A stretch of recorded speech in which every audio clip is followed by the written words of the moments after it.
дар минтақаи Кулоб ноҳияи восеъ ин беморхонаи байни ноҳиявии бемориҳои сил аст. дар даромадгоҳи деҳаи восиёбод деҳоти ба номи Абдиавазов воқеъ мебошад. ин шабу рӯзҳо инҷо беморон аз ноҳияҳои восеъ, Темурмалик, Ҳамадонӣ ва Сарбанд ба табобат фаро гирифта шуданд.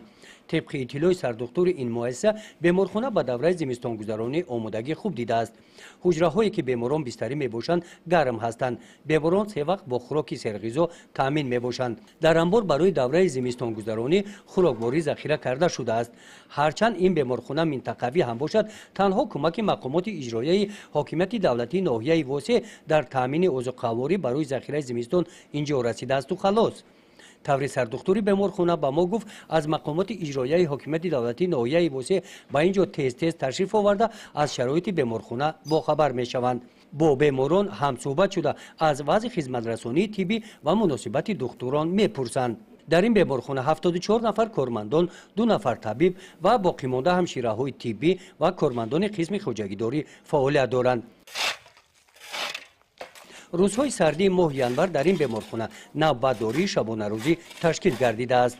кормандони қисми хоҷагӣ роҳравҳоро аз барф тоза менамоянд.